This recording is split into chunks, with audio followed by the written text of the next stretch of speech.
Cusco City, 8 a.m., breakfast time, belly's full, inspired, motivated, ready to go. Thank you again for choosing the Uber Spaceline Express. You are now departing Earth.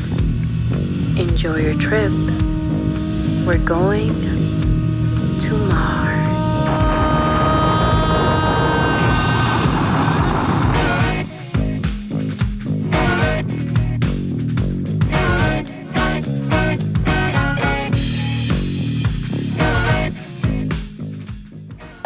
Hello! Hello! Okay! Hi! Welcome to Nomadic Kitties Yeah. during the pandemic. During the pandemic. Peru version. Peru version. Cusco version, Peru version, Lima to Cusco version. Yes. So who are Nomadic Kitties? We are first generation immigrant American travelers. And some of us are US born. Some of us are not US born. Some of us are previously illegal, undocumented. Some of us have parents that have been deported. All of us are curious about the world and what the fuck is happening Yes. with the pandemic. Exactly. This episode talks about a little bit about my migration story and my family's migration story.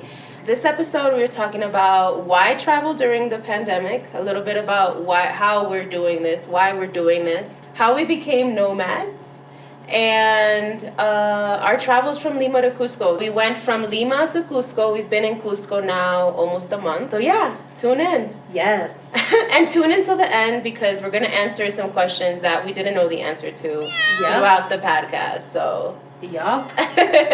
And if you guys want to support, y'all can become members at patreon.com/eatme.land.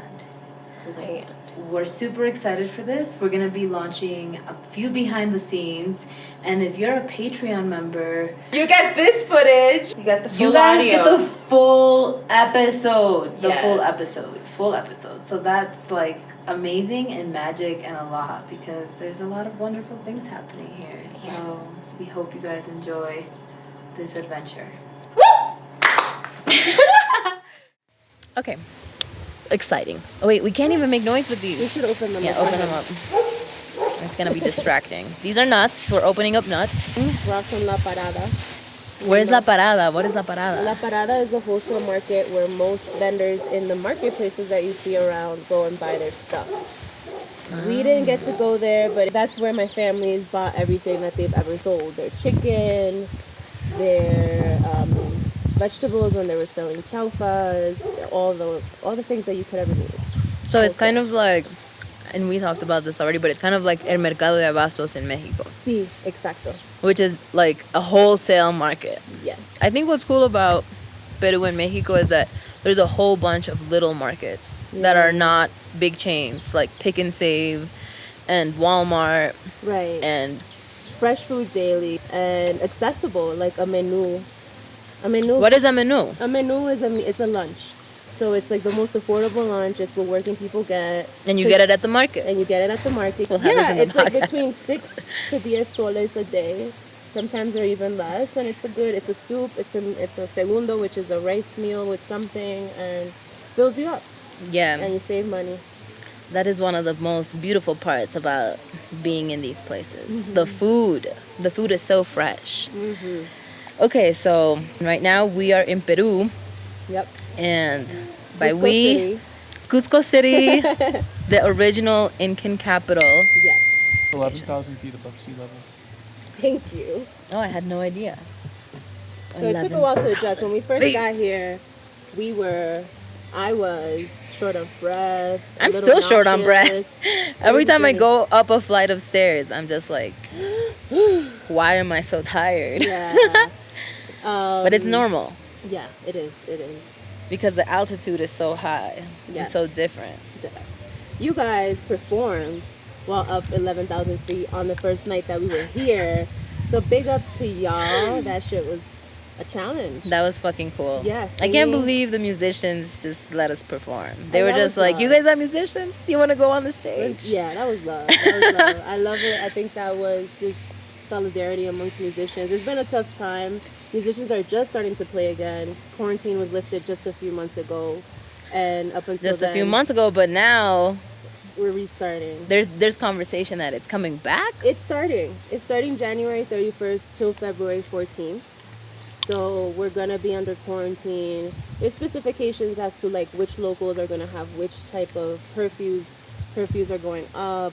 Quarantine is restarting because of this new variant of COVID. Peru, that's how they've been dealing with the pandemic, just shutting down everything, which in my opinion makes things worse. And I don't think the curfew worked either because you're jamming everyone into transportation to get home in time versus allowing there to be a healthier flow of people in and out. Everyone has a different schedule. Yep. Everyone has their own different type of lifestyle. Yep. There's already been like scientific research that's been done on countries that have done curfews in COVID, and from what I understand, it's been pretty ineffective at actually controlling the virus. Right. How so? Because it doesn't really solve the underlying problem of how the virus is spreading. You're just shutting people out of like the public and out of businesses, but that's not stopping people from gathering in their homes or like That's having true. parties and that kind of thing. And that's not just in Peru. That's in the U.S. Yeah. That's Yeah, everywhere. COVID parties. COVID parties. Like, this is worldwide. It's human behavior. This virus is really challenging us as a species, right? Because it's not letting us socialize, which is what we need and love to do. I was reading an article about how Peru's government dropped the ball. They were one of the last to buy tests. The tests that they bought were not effective. They had a lot of false positives, a lot of false negatives, and that, I feel like, was really why things got so out of control, on top of the fact that their healthcare system was so underfunded. But like, okay, before we talk about all that in the healthcare system, I want us to talk about how I feel like there's a divide because there are people that believe in the healthcare system, and then there are people like me who don't believe in the healthcare system. I do believe in the virus. I do believe that it exists and that it does make people sick, but I also believe that we don't need the healthcare system to heal ourselves. And I feel like we can, to a certain extent, avoid the virus with plants and generating our own health, being more conscious of what we eat. Absolutely. I feel like the reason why we are so deep with this virus is because people are so used to consuming processed shit. Yeah, I agree. I think there's a huge element to it. And our cities have so much pollution. Like a city like Lima, this is my first time in Peru, and I was so surprised because, when I first got here and I saw Lima, like, whoa, so much dust, so much dirt. There's no plants. So dry. Yeah, That was so your dry. first- And even from the cab driver, because we got a crazy cab driver who has had a really crazy experience here in Peru. He's not Peruvian. He's an immigrant from another country. He's an immigrant from Venezuela. And I had no idea that Venezuelans had such a hard or different experience here in Peru. I didn't even know that there was a fluctuation of Venezuelans from there to Peru. Yeah. And this guy was just like shitting on Peru. He was like, Peru is ugly. It's a terrible country. There's nothing beautiful.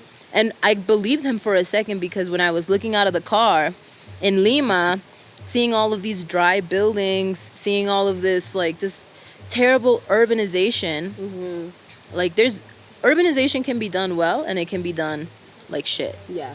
And in Lima, I was like, whoa. What happened? Yeah, like there's just like a lot of little buildings stacked up on top of each other, like little shacks. Yeah. City of Mexico is kind of similar, but there's a bit more plants. A little greener. I agree. But Yeah, then Mexico. Cusco, now being here in Cusco, holy shit, Yeah. it's beautiful. It's what I've been telling y'all, like Cusco is one of the most beautiful cities that I've ever been to. So this man was wrong. Absolutely. I think, Venezuelans have been immigrating for the last few years. I don't know how many years, but it's been a while. And absolutely, I mean, Lima is interesting because I didn't know that Lima was green. The Lima that I've known since I've been coming here since I was 4 years old was dry and dirty and smelled like dirt. And I was always like, oh, these smells, you know. And you coming here as like an American child, because your family is Peruvian. Right. They were born in Peru, Right. but you were born in the U.S. Right. So you coming from America, did you feel like, ugh? I was such a brat the first time I came. I was like, all these flies, get them away. What are these bugs? I remember a little, like, fragments of memory of me being like, ew, a lot, you know? The smells. I remember when I told my family, I was like, I always know I landed in Peru because it smells like llama. And they were so offended. This is Lima, right? So that's where I land. And they were so offended. I remember their face like, damn, I shouldn't have said that. But That is offensive. it was, yeah, the smells are striking. The flies, the garbage, you know. Sometimes people burn garbage. They're not supposed Yeah. to. But it's a lack of infrastructure. I don't even know what these sounds are. Steph says that they're shots. I think they're gunshots. I think Really? that they're. I don't She think they're thinks gunshots. rockets. Maybe. But I did acclimate to it, and I did love certain things about it. First off, the family and community that I had, like siblings that I never had as an only child. It was interesting. This time around, I came with my entire family and my uncle Carlos, who also grew up in Peru, in Lima, was telling me that this isn't what it always looked like. It used to be greener. There used to be large lands of Oh yeah, green and burning trees. garbage. Burning garbage. Burning garbage is super toxic. That's the first time I ever saw burning garbage. But I don't blame the people because the They're trying garbage to get system rid of- probably sucks. Yeah. But damn, that's not how we fix it. No, it's not how we fix it, but it's neglect. So you say that it used to be different? It used to be green. That's what my uncle told me, and it was, you know, I was like, oh wow, you know, because I always known it as like the dirt mountains, the cerros, all dry. Yeah, it used to be green, and it goes back to the urbanization of Lima. There was really no regard, I think, from what my uncle relays, on the green and the need for green space. It was Yeah. really just kind of, let's fill it up. We have a lot of people migrating into it. And so I think they just rushed into building, rushed Yeah. into making these Make it shacks. make it a city. Make it a city. I know that the population of the city ballooned dramatically in just 80 years, but that's a short time in the 20th century. Like between 1930 or 1940 and 2020, the population went from about 500,000 to now over, I think it's like over 9 million. That's Wow. crazy. Why? Wow. Yeah, why? What Why? happened? Yeah. I don't know. I'm not a historian of Lima by any means, but I mean that's happened like all throughout the world. Oh, is Like- it just like people having babies and like just more people having more babies? Well, it's interesting because that timeline is what my grandmother fits in. She's not a native Limeña. She's Arequipeña. And And she Arequipa is close migrated to to Cusco. So, like 30 an hour, 3 hours away 3 to 5. from Oh, no. Cusco. From Cusco But City. from Lima, it's like probably like From Lima, it's 13, 14 hours away. driving. Arequipa's like almost Maybe. on the border with Bolivia, right? Yeah. Yeah, Arequipa is south. It's closer to Bolivia. So your grandma was originally from Arequipa. She's originally from Arequipa, and she migrated when she was 13 years old. She took her sister, and they originally came to Lima as servants, as they worked in homes. They made contracts with people, similar to the way that Right. like South Asians, Filipinos now make Yeah. contracts with other people to travel. They made similar contracts for a year.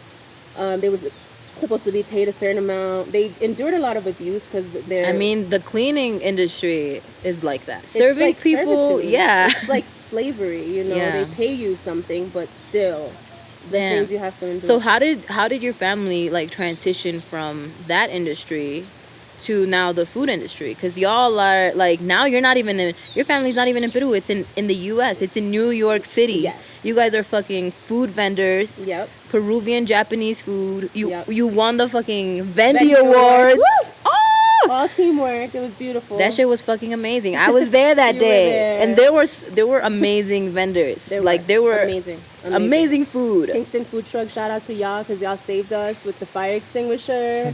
We didn't bring. It was a beautiful day of community. The fucking churros. The churros were bomb. Tacos The taco- Birrialandia. Woo! That's also in Queens. Check them out. But you guys fucking won. So Yeah. how did you guys transition from like cleaning? Well, it's funny. I've asked my grandma this because I've been living with her for a few months, and I was like, tell me a story. And she basically said, I realized that I don't want to work for anyone. They hit me. I didn't want to do that. And she decided to sell things because she was like, I'm going to be my own boss. And she started selling fish She learned. Be she your learned by own watching. boss. She be your own boss. She started by watching. She said I would stand in front of a stand because I asked people to teach me and they didn't want to teach me. My grandmother doesn't know how to read. She didn't know how to write. She went to the most education she got was 3rd grade, and she learned how to do math becoming an entrepreneur. She didn't crazy. learn. She didn't know it. So yeah, she was watching people that were food vendors, street food vendors. That's how she started as a street food vendor in Lima. Watching, learned how to do it, and just started emulating and started her own business. Through that, she met my grandfather, whose mom was already a vendor of food. And so she started then Your mentoring grandfather? My grandfather's mother, Abuelita Santos. Ah. So they... Oh, the breakfast. Breakfast Hold is on, let's here. take a little pause. Muchas gracias. Qué rico. Gracias. Gracias, sí. Gracias. So this episode is being sponsored by Hotels City of the World, Cusco. And we want to give a really big shout out to this space because it was our home. It is our home for the whole month of February. Yep. And we really appreciate it. It's ran by a family, a Swedish man and a Peruvian woman with cute little babies. And the best, well, not the best part, but kind of the best part is it has an awesome little coffee shop where we are sitting right now. Yes, the cutest little coffee shop called Monkey Cafe. The owner is Peruvian. He's originally from Lima. And he's really dope. This spot is really dope. What's your favorite thing? My favorite thing is the chocolate, the hot chocolate. That's It's not the best. true. It's true. What's And the it? brownie. Oh no. Shut up! Oh my goodness. Okay. I have several favorite things. Ranking them from 1 to 3. I'll just share 3. The wings are number 1. Oh my god, the But wings. why? Because they're so delicious. I think they But have. how are they different from American ones? I think they have maracuya dressing, the sauce. The sauce. It's all So about the sauce. it's all about the sauce, y'all. Then I love their brownie and I love their hot chocolate because I'm a chocolate lover over here. And they have soy milk. And they have soy milk. The pisco sour Oh yeah. espectacular. Amazing. Actually, yes. I think that might surpass the brownie. Maybe the wings.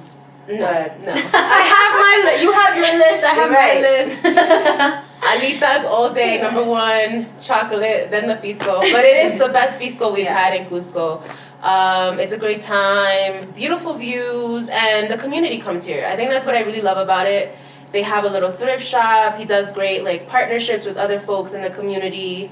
So Yes. So So guys- shout out to these 2 amazing businesses.